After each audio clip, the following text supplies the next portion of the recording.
Olá, hoje é sexta-feira, dia 6 de junho de 2025 e nós estamos aqui uma vez mais para gravarmos os nossos estudos bíblicos. Aliás, compartilhar um pouquinho com vocês, hoje não é sexta-feira, hoje é quarta-feira, dia 4 de junho, são 10 horas e 25 minutos e eu estou aqui gravando o estudo que vai ao ar na sexta-feira. Hoje foi um dia agitado, mas graças a Deus conseguimos preparar dois estudos. Porque estamos preparando esses estudos, queremos sempre estimulá-los com os nossos recados. O primeiro deles é que esses estudos acontecem para que você leia a Bíblia de maneira mais constante, mais contínua. Para isso eu te aconselho que use a Bíblia 365, leia a Bíblia de início a fim. Ela vai te ajudar muito na compreensão do drama das Escrituras, da história completa de início a fim, de criação, queda, de restauração, redenção e consumação. Então leia a Bíblia toda. Segundo recado, eu estou aqui já tarde da noite fazendo estudo e todos os dias deixamos um breve estudo em nossos canais digitais para que você possa ter mais informação sobre o texto bíblico. Então hoje, leia o texto todo, Neemias capítulo 10, depois volte nos canais digitais e aprenda um pouquinho mais. E se você gostar, considere curtir, considere compartilhar com pessoas que você ama. Eu vou ler, como de costume, na NVI. Vou ler Neemias capítulo 10, de 28 a 33. Diz assim: o restante do povo, sacerdotes, levitas, porteiros, cantores, servidores do templo e todos os que se separam dos povos vizinhos por amor à lei de Deus, com suas mulheres e com todos seus filhos e filhas capazes de entender, agora se une a seus irmãos, os nobres, e se obrigam sob maldição e sob juramento a seguir a lei de Deus dada por meio do servo de Deus, Moisés, e a obedecer fielmente todos os mandamentos, ordenanças e decretos do Senhor, o nosso Senhor. Prometemos não dar as nossas filhas em casamento aos povos vizinhos, nem aceitar que as filhas deles se casem com os nossos filhos. Quando os povos vizinhos trouxerem mercadorias ou cereal para venderem no sábado ou em dia de festa, não compraremos deles nesses dias. Cada 7 anos abriremos mão de trabalhar a terra e cancelaremos todas as nossas dívidas. Assumimos as responsabilidades de, conforme o mandamento, dar anualmente 4 gramas para serviço do templo de nosso Deus, para os pães consagrados, para as ofertas regulares de cereal e para os holocaustos, para as ofertas dos sábados, das festas de lua nova e das festas fixas, para as ofertas sagradas, para as ofertas pelo pecado, para fazer propiciação por Israel e para as necessidades do templo do nosso Deus. Neemias capítulo 10 representa um momento bem singular na história de Israel, porque após a profunda confissão do capítulo anterior, que o povo fez no capítulo 9, o povo formaliza um compromisso solene de obedecer à lei de Deus. O povo realiza, e eu esqueci de dizer, o título do estudo hoje é Disciplinas, Compromissos Espirituais. Disciplinas espirituais. O povo resolve em Neemias capítulo 2 se submeter à disciplina espiritual de obedecer à lei de Deus. E isso acaba levantando uma questão importante para nós, que é qual o valor de nós tomarmos esses tipos de posicionamento, esse tipo de compromisso, esse tipo de disciplina diante de Deus, se nós sabemos da nossa tendência inevitável ao fracasso. Nós sabemos que nós vamos falhar, nós sabemos que nós vamos fracassar. Por que fazer esses compromissos? Por que nos submetermos às disciplinas espirituais? Há boas formas da gente entender o capítulo que nos ajudam a compreender por que fazer isso, por que esses compromissos eles não somente são apropriados, mas eles são essenciais para o nosso crescimento espiritual, mesmo reconhecendo nossa fragilidade humana.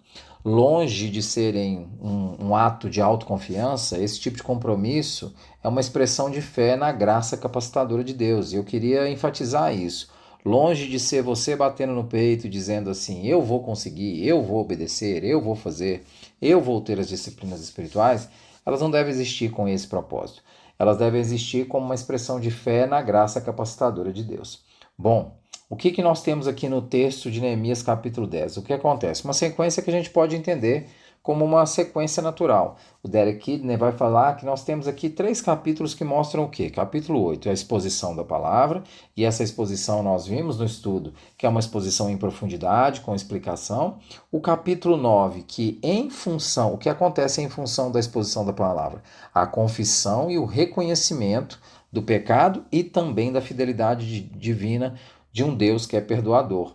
O estudo que nós fizemos ontem. E por último, o capítulo 10, que vem com um compromisso prático de obediência.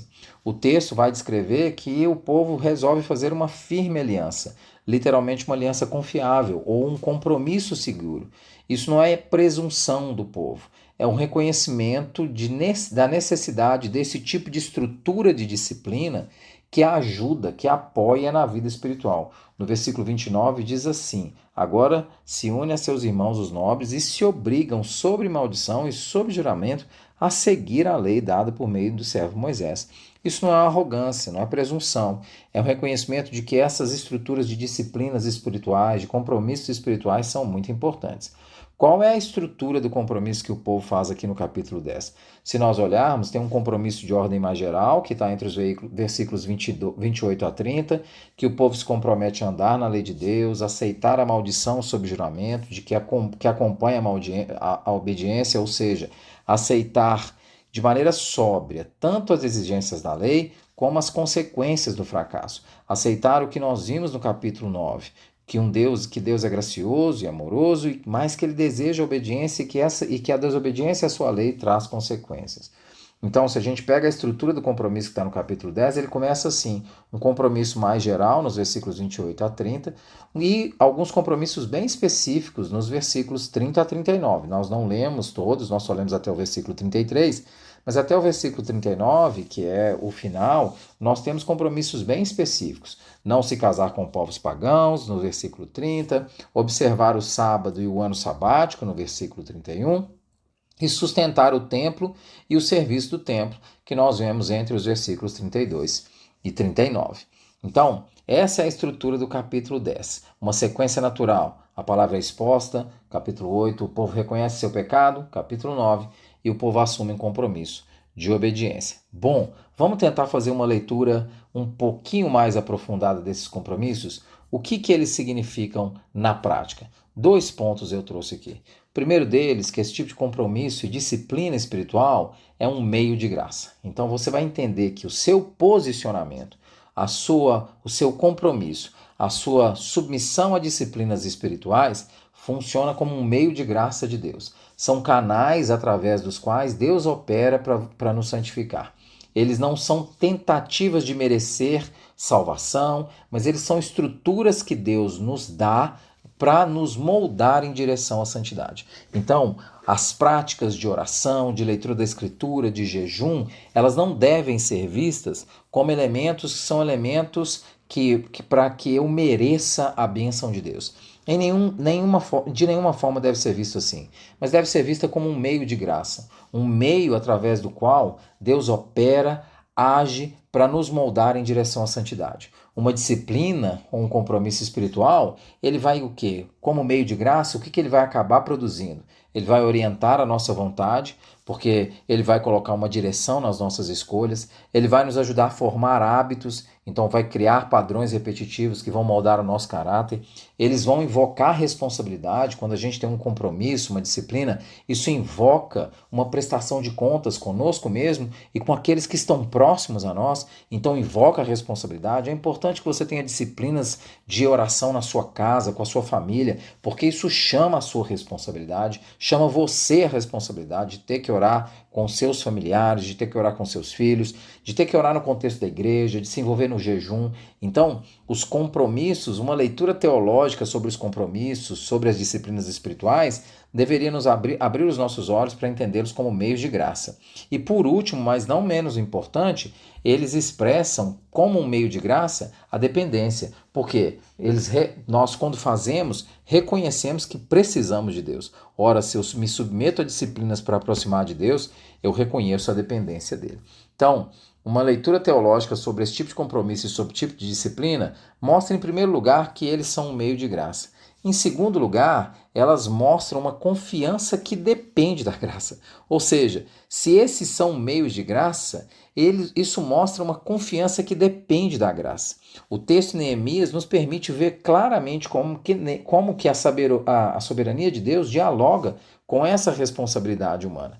Há uma clareza em todo o texto de Esdras e Neemias de que Deus capacita a obediência. Foi ele que chamou Neemias para a obra de reconstrução do muro, foi ele que chamou Esdras para a obra de reconstrução do templo, foi ele que abriu as portas, foi ele que moldou o coração de reis. Então, há um Deus que é soberano na história, mas ele está capacitando homens, ele está capacitando Esdras, ele está capacitando Neemias à obediência. E há convicção no coração desses dois, e a gente viu isso muito aqui no livro de Neemias, que essa transformação é produzida pelo Espírito. Ora, por que há essa convicção? Neemias ora a todo momento, ele ora para tomar as decisões importantes. Ora, isso só pode ser a atitude de um homem que sabe da necessidade da oração para tomar as decisões, que confia na oração para tomar as decisões, porque sabe que ao orar fala com Deus, confia no próprio Espírito de Deus para tomar as decisões.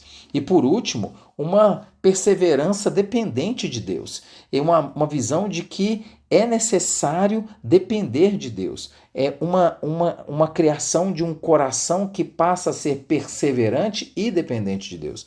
Nós vimos claramente como em Neemias o povo vê claramente que ainda existe junto a Deus porque ele está cumprindo a sua aliança. O povo enxerga que Deus continua agindo apesar da sua disciplina. Então, as disciplinas espirituais moldam o coração do indivíduo porque ele se aproxima de Deus, porque ele clama a Deus, e aí ele vai começar a entender que Deus é que está o capacitando para a obediência. Como ele está buscando a Deus, ele vai entender que a obra é do Espírito, e como ele está buscando a Deus, ele vai criar uma perseverança, mas ele vai entender que essa perseverança é obra da fidelidade do próprio Deus. Veja, existe, portanto, uma clareza de que Deus é quem está agindo, mas que existe uma escolha consciente, uma responsabilidade individual de ir até Deus, de obedecer à lei, de se aproximar dele, de se submeter a disciplinas espirituais. Então, voltando à estrutura do que eu falei, para que a gente lembre, bom, o contexto do compromisso, uma sequência natural. Capítulo 8 expõe-se a palavra, capítulo 9 reconhece-se ao reconhecimento do pecado, capítulo 10 uma disciplina espiritual, um compromisso com a obediência à lei. Qual foi a estrutura desse compromisso? Um compromisso mais geral e compromissos mais específicos. Qual que é a visão teológica desses compromissos? Compromissos são meios de eu mostrar o meu mérito? Não, eles são meios de graça. Eles são meios que Deus utiliza para exercer a sua graça. E quando eu me submeto a eles, eu mostro a confiança dependente da graça. Então, por que nós devemos fazer? Eu comecei o estudo perguntando por que fazer compromisso e nos submeter às disciplinas, apesar da nossa fragilidade. Pelo nítido reconhecimento da nossa realidade espiritual. As disciplinas são um reconhecimento honesto da nossa condição espiritual. Nós sabemos que nós somos propensos ao desvio, por isso nós adotamos essas estruturas de compromisso. O John Stott chamaria isso de uma consciência da nossa pecaminosidade latente. Nós sabemos que o pecado é muito forte e habita em nosso coração. Então, ao fazer as disciplinas espirituais, nós somos realistas sobre o pecado. Nós mostramos humildade e sabedoria. E o contrário também pode ser pensado. Quando eu não me submeto a disciplinas e a compromissos espirituais, como a oração, como o jejum, como a leitura da palavra, eu mostro uma tremenda arrogância de achar que eu consigo andar sozinho e que não há fragilidade no meu coração. Mas mais do que isso, mais do que um reconhecimento da realidade espiritual, por que eu devo fazer esses compromissos? Eu devo fazer esses compromissos porque elas expressam um desejo genuíno. À medida que eu começo a orar, que eu começo a buscar, que eu começo a me aproximar de Deus, eu começo a entender que eu preciso de Deus, que é uma necessidade estar perto dele, que eu preciso que Deus seja prioritário na minha vida. Isso começa a gerar um desejo genuíno no meu coração de obedecê-lo e de buscá-lo. E por último, mas não menos importante, eu tenho o privilégio, quando eu faço esses compromissos, de participar na obra santificadora de Deus. Veja que bênção. Deus me dá a oportunidade de participar na própria obra de santificação que ele executa na minha vida. Então, por que fazer compromissos? Porque eu reconheço a minha realidade espiritual frágil, porque ao fazer os compromissos e as disciplinas, eu começo a ter um desejo genuíno de segui-lo crescendo em meu coração e eu tenho o privilégio de participar na obra santificadora de Deus. E se nós falharmos? E se nós fracassarmos os nossos compromissos? 3 dicas rápidas. Confesse rápido. 1 João 1,9 vai dizer: se nós confessarmos nossos pecados, ele é fiel e justo para nos perdoar os pecados e nos purificar de toda injustiça. Confissão rápida. Reconhecer as falhas sem demoras. Segunda, renove o compromisso. É isso mesmo. Renove o compromisso. Volte às disciplinas. Retorne à direção desejada por tudo que nós falamos aqui hoje. E por último, se a carga estiver pesada demais, busque ajuda. Envolva outros na sua jornada de santificação. Deus te abençoe.